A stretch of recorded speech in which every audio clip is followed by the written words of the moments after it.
Mark Zuckerberg was a Harvard freshman with a gift for computer programming. Less than a decade later, he is the baby-faced, multi-billionaire power broker who rubs shoulders with the president. My name is Barack Obama, and I'm the guy who got Mark to wear a jacket and tie. I think most people still haven't really digested the scale of Facebook or how quickly it's grown. The goal is obviously to get to ubiquity. I mean, Mark Zuckerberg wants everyone to be on this service. He transformed a dorm room project into the Internet's biggest global village. The site now has over 900 million users. You can't underestimate how driven Mark Zuckerberg really is. Zuckerberg is just as visionary as Steve Jobs. He's going to prove just as influential as Bill Gates. But for all that success, Zuckerberg has confronted bitter battles and lawsuits over Facebook's origins. One, he wanted to control his own thing. And two, if he's going to go against someone, he's going to crush them. We spent 3 months working with Mark, being essentially led on. We were all blindsided. We had no idea that he was working on a competing product. He has waged an all-out war on his biggest competitors. Facebook and Google's relationship is pretty simple. They just don't like each other. And Zuckerberg has come under fire for pushing the limits on user privacy. Users have less control over private information. They don't fully know how their information is being shared. He's not dealing with just a piece of technology. He's dealing with people and their behavior. And in many ways, he's doing it on the fly. They have amassed this humongous database of information about us because we trusted them. So the question is, should we still trust them?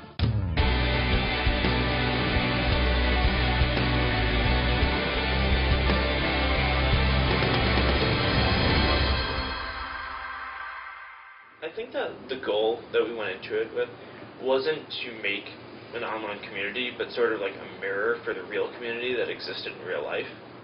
Mark Zuckerberg. We think we know him because we've seen his life unfold in the Oscar-winning movie The Social Network. The portrait was unsparing, a super geek, intense, cutthroat, brilliant, and socially crippled. I don't understand. Which part? But was it accurate? He's always had friends. He's a pretty social guy. I think the last time I checked, 879 friends on Facebook.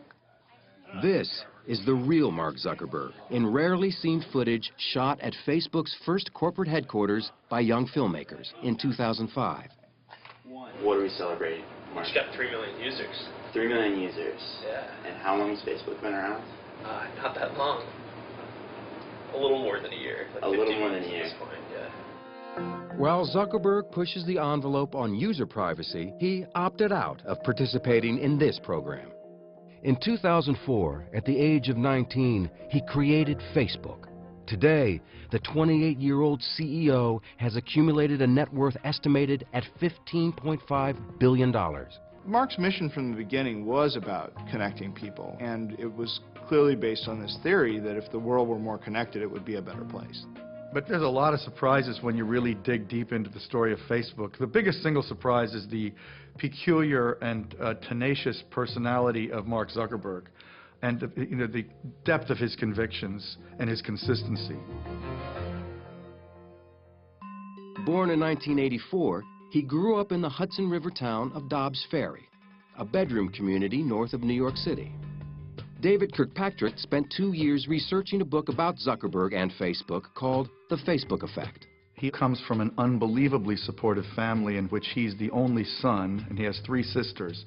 So he was kind of the prince, and in fact, I think his parents called him the prince, and he was treated accordingly. So this is a guy without any problem of self-confidence. Computer savvy from the start, Zuckerberg taught himself the complicated computer language C++, and by 9th grade had created a digital version of the board game Risk.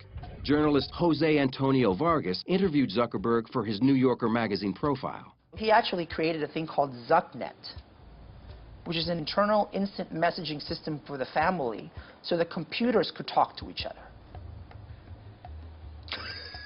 I mean, that's kind of the kid he was. When he got sort of tired of his local high school, he decided to go to Exeter prep school, really because he just wanted more challenge. It was at the exclusive Exeter Academy that Zuckerberg and his friend Adam D'Angelo created a music website called Synapse. It was intended to anticipate what your preferences might be And it was very, very popular. Even before he started Facebook, he was fending off offers from Microsoft and others to buy Synapse for well over $1 million. Like a tech world version of an all-star athlete, big-name companies wanted to recruit him right out of Exeter. Again, Zuckerberg was unimpressed and chose instead to enter Harvard in 2002, where it wasn't long before he got himself in trouble. Zuckerberg hacked into the school's computers to collect images of students. Nicholas Carlson is deputy editor at BusinessInsider.com. You can sort of tell that he's a little bit of a troublemaker. He creates something called Face Mash his first year in Harvard, and it's a sort of hot or not for the Harvard community. And then it maintained an entire list of Harvard students and which ones were the most attractive, ranking them by hotness. Ellen McGirt interviewed Zuckerberg for Fast Company magazine. Face Mash worked in kind of a little bit of an icky way. It made people upset. Obviously, people felt mocked or exposed, and it was one of the first big experiences that Mark had with the privacy issues of the masses. Under pressure, Zuckerberg shut down the site. The Harvard Administration Board charged him with breaching security, violating copyrights, and violating individual privacy. But by then, Face Mash was a campus sensation. Zuckerberg had seen his future. At the same time of getting trouble for building this mischievous web tool, he built a mischievous web tool that was really popular. I imagine that he had a couple of sleepless nights worrying about how bad this thing was going to be, and was relieved when it all blew over, but was also incredibly curious about what he could then make next. If you're a genius with genius friends sitting in a dorm room, suddenly the world looks like a big, happy, open place if you can just get into that database. At the time, the technology landscape was changing dramatically. Brad Stone is a senior writer at Bloomberg Businessweek. The internet was really a much different world back in 2004. Friendster really demonstrates that a social network needs to have technical chops. The site goes down all the time, it's unreliable. MySpace also, it's full of ads, it's very distracting. It also begins to have technical instability. At Harvard, Zuckerberg met classmate and future business partner Eduardo Saverin. Author Ben Mesrick is one of the few to have interviewed Saverin about the early days of Facebook. Eduardo met Mark Zuckerberg in an underground Jewish fraternity. The underground scene at Harvard, you know, these were not really fun events. These were kind of strange little social settings, really bad parties, mostly all guys. And so Eduardo and Mark met in this scene, and they became friends pretty quickly because they were both kind of outsiders. Face Mash got Zuckerberg noticed by three insiders: upperclassmen building a social networking site called Harvard Connection, Olympic rowers and twins Cameron and Tyler Winklevoss, with partner Divya Narendra. Harvard Connection was an idea that I'd come up with when I was a junior in college. This was at the end of 2002. The team had been building the site for nearly a year. Two of their original programmers had moved on, and they desperately needed a new partner. The three of us are not computer programmers by trade or practice. We did need an actual programmer to write the actual hard lines of code, and we thought Mark was that guy. The trio reached out to Zuckerberg. He was enthused, excited, and clearly his eyes were lighting up. What happened next sparked a furious battle over how Facebook was actually created. The details unfold in email exchanges between Zuckerberg and the Harvard Connection team. At first, Zuckerberg appeared eager. I read over all the stuff you sent, and it seems like it shouldn't take too long to implement. So we can talk about that after I get all the basic functionality up tomorrow night. Then, Zuckerberg began to delay the project. December 4th. Sorry I was unreachable tonight. I just got about 3 of your missed calls. I was working on a problem set. December 10th. The week has been pretty busy thus far, so I haven't gotten a chance to do much work on the site or even think about it, really. Zuckerberg was stalling because he was busy working on a similar social networking site based on Harvard's student directory called The Facebook. He and Saverin partnered to fund it. Mark came to him and said, you know, you put up $1,000 and we'll launch this site. And, you know, there were no contracts. These were just two kids in a dorm room, really. But that's where it started. Writer Nicholas Carlson interviewed more than a dozen people involved in the founding of Facebook and found instant messages retrieved from Zuckerberg's computer he said Zuckerberg sent to Saverin. According to Business Insider, the IM suggests Zuckerberg was deliberately misleading the Winklevoss twins. He says things like, look at this site that I'm working on, Harvard Connection. Haha, they made a mistake. They asked me to do it for them because I'm working on my own Facebook. We were always under the impression that Mark was working on HarvardConnection.com. There was never an indication from him that he could not do the work, didn't want to do the work, or was working on something identical on the side called the Facebook. When he met with the Winklevoss brothers the last time, he saw that he probably should tell them that he's been working on a competing product. He sort of conferred about it with friends. But in the end, he said, you know what I'm going to do? I'm going to blank them. I'm going to blank them in the ear. On February 4th, 2004, just as he was expected to complete work on their site, Zuckerberg and his friends instead launched the Facebook. The Winklevoss brothers and Narendra found out about it the same way nearly everyone else at Harvard did. It completely blindsided us. We definitely did not expect that. Mark wanted to have control over his own project. He saw that they were onto something cool, the Winklevoss brothers, but he saw that he could do something cooler. And so, one, he wanted to control his own thing, and two, if he's going to go against someone, he's going to crush them. And that's what he did.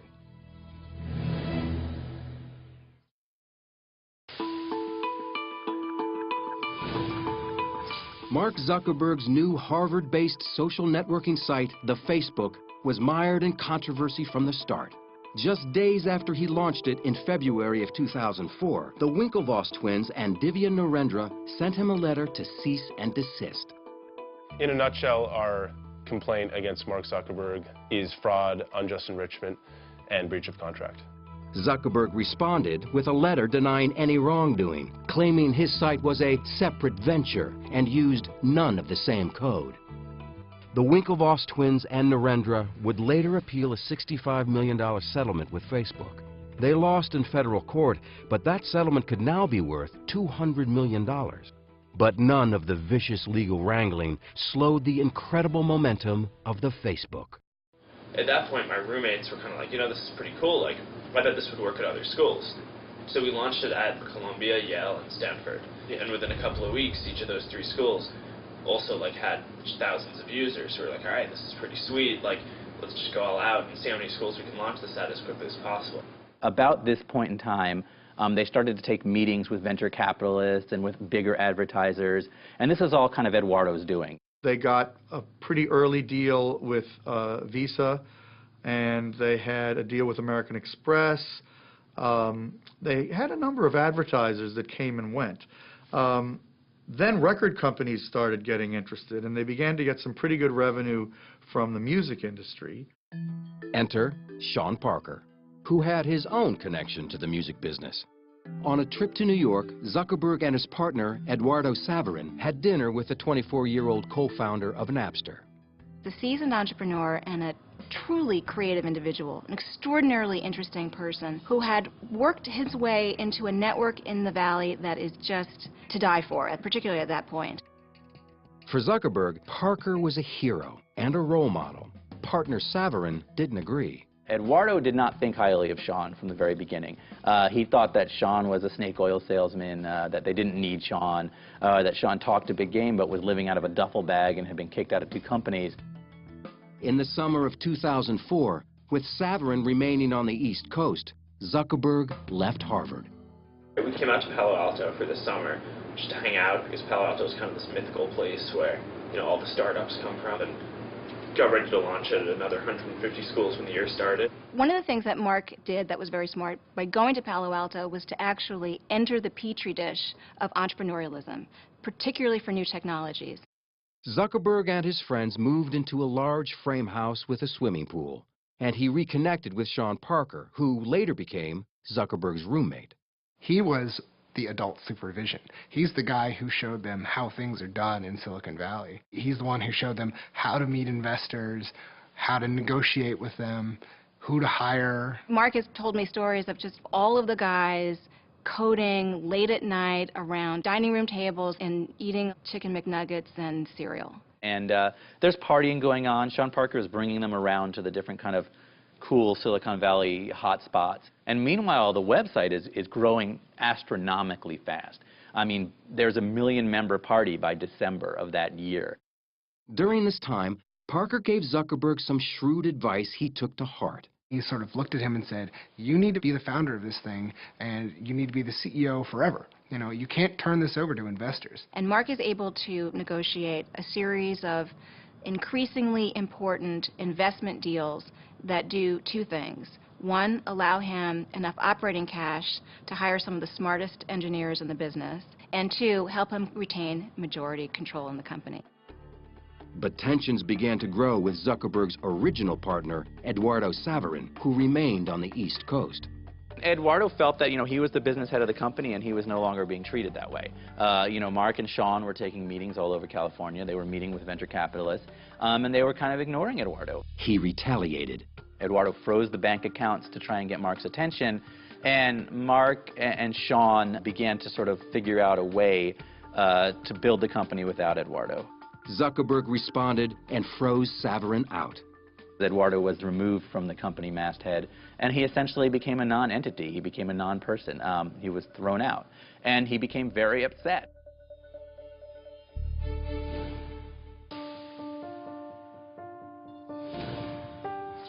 Facebook had 1 million active users on college campuses nationwide, and big money was starting to pour in. Sean Parker, the new president of Facebook, introduced Zuckerberg to Silicon Valley angel investor Peter Thiel, who put $500,000 into the company.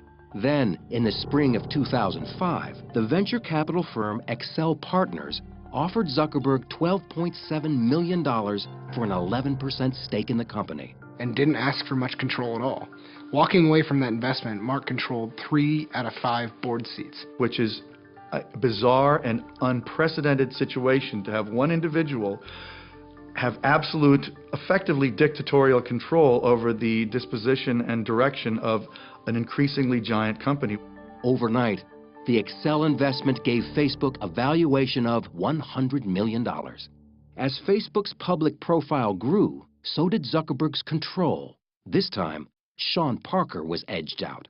In August of 2005, Parker was arrested for suspicion of cocaine possession. Although not formally charged with a crime and immediately released, it led to his abrupt resignation as president of Facebook. He was the primary outside face of the company, and it was felt that somebody who was under any kind of a cloud with drugs was not the right guy to be the public face of Facebook.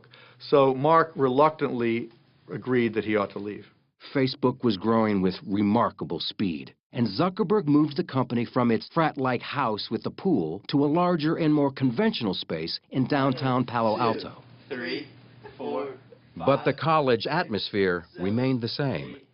One of the things that I do focus on at Facebook is making sure that the culture is very friendly, and that people hang out. In terms of managing this whole process, nothing, nothing. Like, I have no idea what I'm doing, Even their employee interviews were different. Chris Kelly was brought on in the new position of Chief Privacy Officer to deal with Facebook's increasingly contentious privacy issues, at a time when the entire company numbered only a couple dozen employees. The first time I met Mark, we climbed out on the roof, out through the window, and did our interview on the roof of what was then a World Wraps.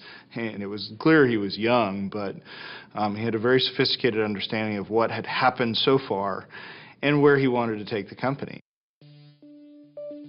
Determined to keep Facebook's unusual creative culture alive, all-night hackathons were one way to do it.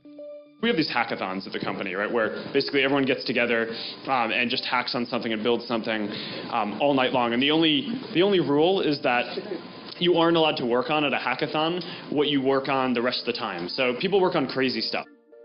Hackathons were some of the most kind of creative focus that you could ever imagine in a company. Imagining these incredibly talented engineers coming together for a night and saying, we're going to stay up all night and we're just going to program. And we're going to pick a project and we're going to get it done that night. It's like, great, make it. We'll prototype it. And there'll be a prototype war and see who wins.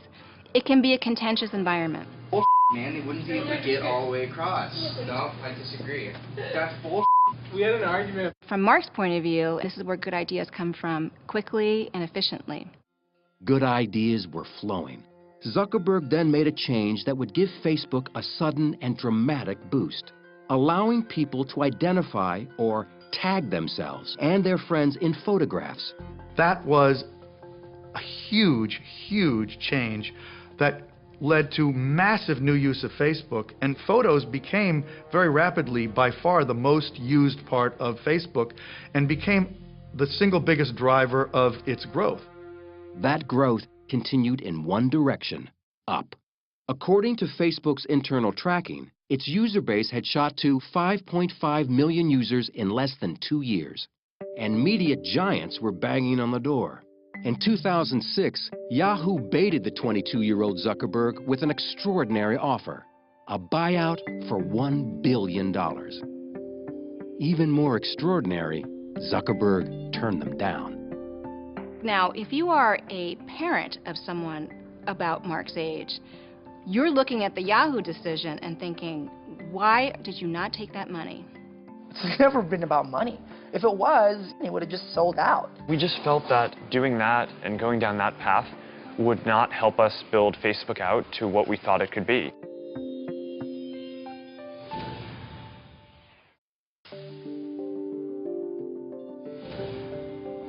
In 2006, Mark Zuckerberg rejected a $1 billion pitch from Yahoo when MTV pushed the ante even higher. Michael J. Wolf was CEO of MTV Networks. Mark had taken me on a walk around Palo Alto and shown me his apartment. And afterwards, we sat down for lunch, and I told him we'd be willing to pay as much as $1.5 billion to buy Facebook outright. His answer was, I think it's worth a lot more. And besides, you've seen my apartment. I don't really need that kind of money. And at the same time, I may never have an idea as good as this one. So I'm not that interested in selling. There was internal strife around it, no question. There were a lot of people who wanted to sell. Ultimately, Mark decided to turn down the offers. Zuckerberg wasn't ready to sell because he had some ideas that he thought would make Facebook even more popular. One of them was called Newsfeed, a kind of real-time wire service of updates about what users were up to. Newsfeed is what everybody is doing at that point, or what they're posting, what they're linking to, the world that they live in, which is really what a newspaper is, right? It's a living, breathing newspaper of people around you. But many Facebook users thought that newspaper sent out too much information and violated their privacy. 750,000 of them launched an online protest. To say that it was unpopular at first is a dramatic understatement. They were under siege at the office. They couldn't leave. They were surrounded by news trucks. Almost 10% of our user base at the time joined the Students Against Facebook Newsfeed group. Zuckerberg was forced to apologize. He wrote his apology note himself. It was probably a good learning experience. When Facebook changed some of the privacy controls, it was an overstep. I do think he takes those seriously, but I do think that he's willing to continue to overstep for the purpose of making a product that he wants to make. The apology was not a surrender. Zuckerberg was sure that users would get used to this new level of sharing, and he turned out to be right. After tweaking Newsfeed, it became one of the most popular elements of the Facebook experience.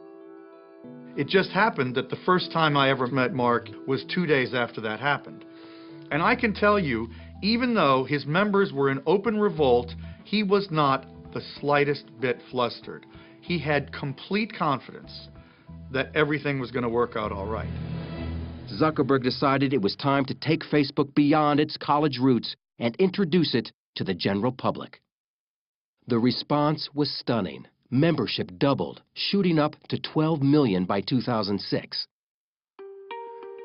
Zuckerberg radically altered the Facebook experience again when for the first time the 23-year-old CEO invited programmers from around the world to develop apps for Facebook. It was another turning point, expanding Facebook from an insular world of information to a platform. And it was like the gold rush. You open up this wonderful platform and in comes every kind of developer with every kind of idea, from video sharing to games to things that blink to things that turned into, ballerinos and hippos and just every kind of fun, wonderful thing. The platform companies or the operating system companies always do the best. I mean, think of Microsoft. It had this ubiquitous Windows platform, and all these other companies wrote programs for Windows. Facebook's really trying to create itself in that model. And in 2007, Microsoft itself entered the picture. This time with a deal Zuckerberg couldn't turn down. And for the first time, the world got a glimpse of what Facebook may really be worth. By the time people were finally getting used to the idea that anyone would pay $1 billion for Facebook, Microsoft comes along and pays $250 million for 1.6% of the company. It was outrageous. It valued the company at $15 billion. This took Facebook from a thing that a lot of people use to a thing that everyone was talking about, the $15 billion company. But for a $15 billion company, Facebook was only making a meager $30 million in profits. To remedy that, Zuckerberg announced a sweeping new advertising system in the fall of 2007. One part of it let companies set up their own Facebook pages and advertise using social ads. Lou Kerner covers social media and owns shares in Facebook. Social ads on Facebook are ads where they would say that your friends Meg and Ryan like Virgin America. And it turns out, not surprisingly, that when you see that your friends like a product, you're more likely to click on that ad. So social ads have been very successful on Facebook virtually from the beginning. But another part of Facebook's new advertising plan, Beacon, gave users far more than they wanted, and they let Zuckerberg know about it. Zuckerberg's made a lot of mistakes. The next mistake, which was a really big one, was Beacon. You go to a third-party e-commerce site and you buy something, and unless you tell it not to, really quickly, it's going to go back and tell all your friends that you just bought a diamond engagement ring. And obviously, that sort of secret revealing can cause a lot of trouble. There was the great rallying cry that Facebook ruined Christmas because suddenly everyone's purchases were being broadcast to their entire network. Zuckerberg really tried to defend it for a while. It took him a while to realize how wrong it was. On December 5th, 2007, Zuckerberg made another apology. He had overreached yet again. But as with previous mistakes, it wouldn't really matter. Facebook was just too popular. And it wasn't long before Zuckerberg was loosening up the network's privacy controls one more time.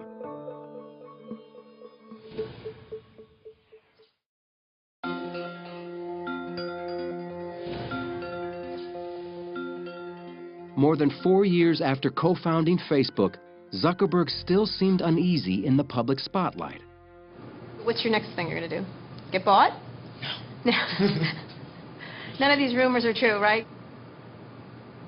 This is making me feel very uncomfortable. All right. By 2009, rumors were indeed swirling that Facebook would go public. Instead, Zuckerberg took money from a new investor. Yuri Milner, CEO of the Russian internet investment firm Digital Sky Technologies, offered a $200 million deal for just 1.9% of the company. Deals of that size are kind of never easy. There's a lot of back and forth. This deal was about the vision that we shared, how big this company can get. Everything else was sort of secondary. Milner's investment allowed Facebook to continue to expand, and it kept the development of the company firmly in the hands of its founder. Zuckerberg knew that pushing Facebook advertising even further was the key to continued growth. For years, Zuckerberg believed that Facebook was in a unique position. Today, even with the most advanced advertising systems that exist, they only have estimates of what someone's gender might be, or what someone's age might be, or what they might be interested in. But on Facebook, we know exactly what gender someone is, and exactly how old they are, and exactly what they're interested in. Jeremy Smith is Chief Strategy Officer for Second Market, a company that brokers shares in privately held companies which cannot yet be traded on the public market. What makes Facebook so desirable from the perspective of advertisers is that they are able to accumulate information on their users like nobody else. The funny thing is the users don't really view it as data. It's themselves. It's their information. It's their lives that they're putting on there. But as far as advertisers are concerned, it is the holy grail of data. Pushing the boundaries of that holy grail of data was about to get Zuckerberg in trouble again. In December 2009, he revamped the privacy settings for Facebook's then 350 million users. Unless users individually restored their settings, previously private information was now available to everyone on the internet. Many people just sort of took that default and somewhat inadvertently allowed a lot of their information to become public. And many privacy advocates believe that they didn't explain that or disclose it sufficiently. A firestorm of complaints from users and consumer groups forced Zuckerberg to backtrack again, sparking concerns in Congress. We are here today to urge Facebook's creator and CEO, Mark Zuckerberg, to revisit this new policy as soon as possible. We believe Facebook should reverse its policy to begin exploring guidelines so users know upfront what's happening. Adding fuel to the fire was the surfacing of still more instant messages. Business Insider published messages they said showed a friend asking then college-aged Zuckerberg why people shared their emails with him. Zuckerberg's response was curt and profane. You know, I mean, I asked him point blank about it, and he was very embarrassed by the fact that he had sent these IMs. Less than 1 month later, he was put on the hot seat in a memorably awkward interview at the All Things Digital conference. Do you feel like you're violating people's privacy? You know, there were real learning points and turning points along the way in terms of building things. If I knew what I knew now then I hope I wouldn't have made those mistakes. But I can't go back and change the past. I can only do what we think is the right thing going forward. You know, anybody who's ever kind of doubted what Facebook is about or want to question his integrity, I mean, they can keep pointing back to that, right? To that instance of like, I can't trust that guy. That is going to be our check on him for as long as he remains CEO, you know, and in charge of that company. It's going to be like, okay, you're not that guy. Well, prove to us that you're not that guy. Chris Hufnagel, the director of privacy programs at the University of California, Berkeley, believes Mark Zuckerberg purposefully pushes the envelope on privacy. In most situations where a company does something that's unpopular, they have blowback. They lose the ability to do something.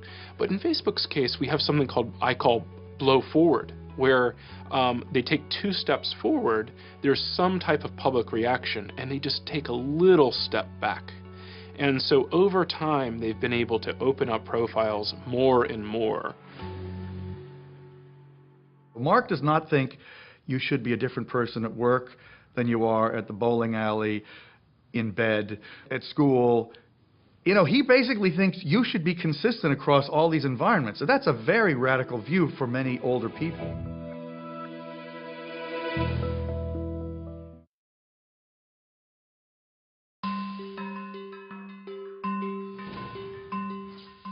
By the time Mark Zuckerberg turned 25 in 2009, he had accumulated so much notoriety, wealth, and power that author Ben Mesrick had written a book about him and the founding of Facebook.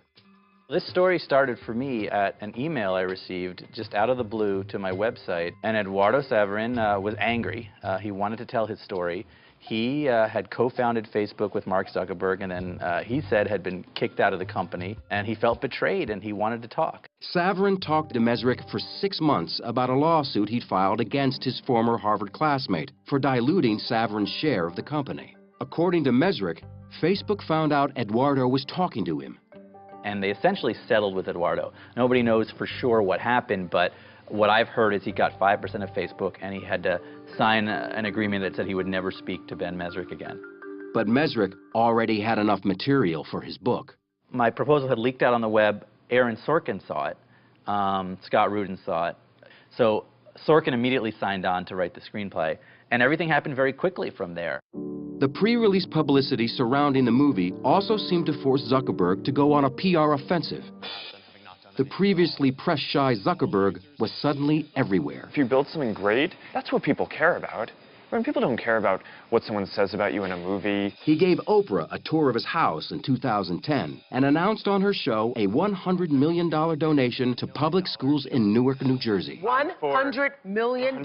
$100 million. The social network opened in wide release on October 1st, 2010.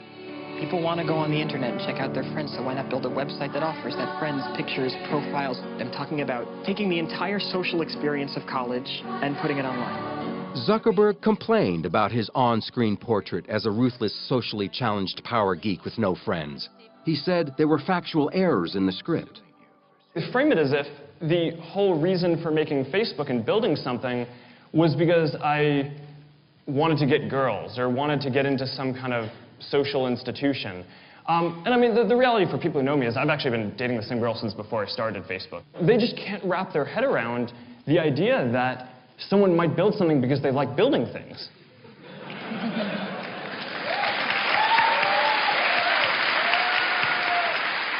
Though he initially said he wouldn't see the movie, Zuckerberg ended up taking his entire staff to it. He even showed up on Saturday Night Live. You ever end up seeing the film, the Social Network? Yeah, I did. Cool. Oh, thanks. And what did you think? It was interesting. Thank you to the Hollywood Foreign Press for this extraordinary honor. The Social Network won a Golden Globe Award for Best Dramatic Picture, as well as 3 Academy Awards. First Tunisia, now Egypt. What's next? But to an increasing number of people around the world, Facebook wasn't just a Hollywood movie. It was affecting real life.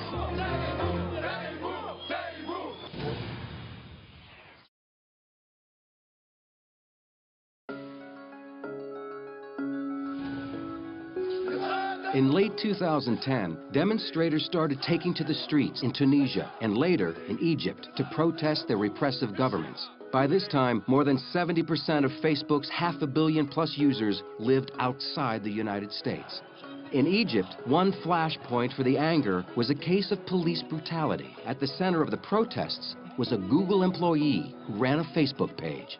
Wael Ghonim was the manager in Egypt of a page that was a memorial to this guy who had been beaten, tortured, and killed by the secret police. And that group became very, very large, many, many hundreds of thousands of members during the period leading up to the revolt against Mubarak. Facebook expedited the ability of people to express their dissatisfaction, which clearly sped up the process of these revolts. The governments of Tunisia and Egypt fell. Protesters expressed their gratitude to Facebook on the streets. One named his newborn daughter Facebook. And Wael Ghonim sang the social networking site's praises on CNN. I want to meet Mark Zuckerberg one day and thank him. I'm talking on behalf of Egypt. This revolution started on Facebook when hundreds of thousands of Egyptians started collaborating content. You know, like we would post a video on Facebook. It would be shared by 50,000 people on their walls within a few hours. Facebook itself was very quick to try to distance themselves from that political activity. I mean, obviously, they supported it, but they don't really want to be seen as a tool of change because obviously Facebook wants to be active in regimes like China. They don't necessarily want themselves viewed as a tool of insurgency. Zuckerberg has taken on a personal goal that might help him with his mission to connect the world. He says he spends an hour a day studying Chinese, which could potentially help him gain 1 billion new friends. It's the fastest growing and the biggest internet market in the world. There are hundreds of millions of users, and his mission is incomplete if he's not in China. Mark Zuckerberg's power had never been greater, and once again, speculation grew that he would take his company public. Despite enormous pressure, Zuckerberg has been hesitant to pull the trigger and cash in. 100 years, 200 years from now, what's going to be more important? The money, right? Or the fact that he has had this kind of impact? Or the fact that he's, you know, executed and developed and helped evolve this thing that is more than just a technology site and it's more than just a website. And so I think that's why it's never been about money and it's never been about status.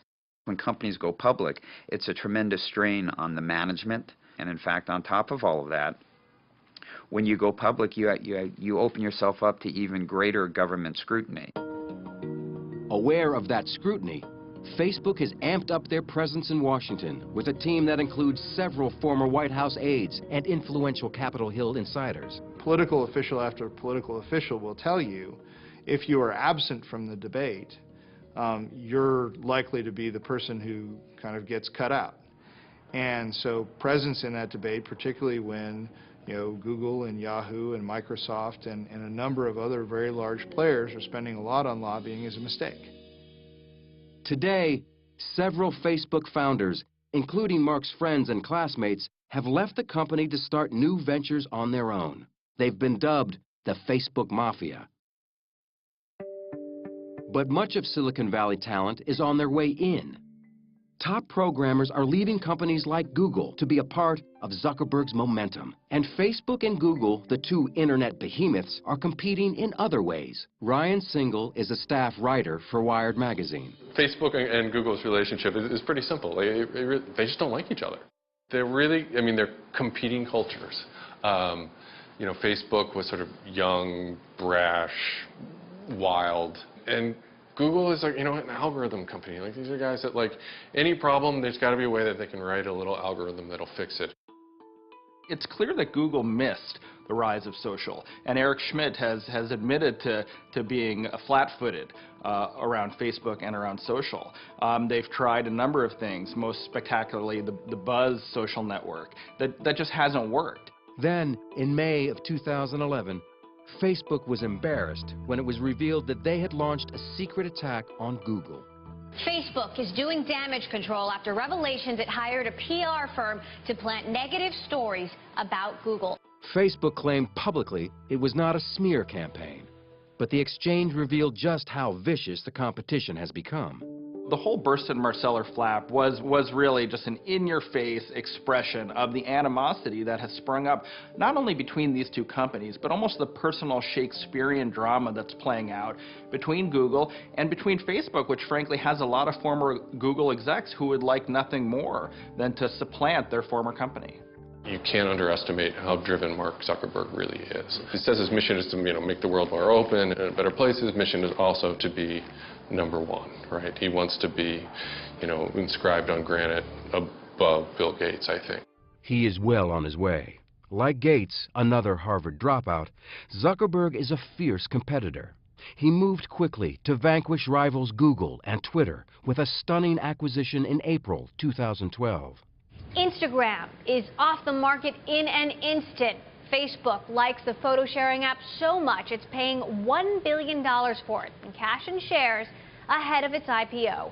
But the app is free and has little known revenue. Still, Facebook may need Instagram more than Instagram needs the money.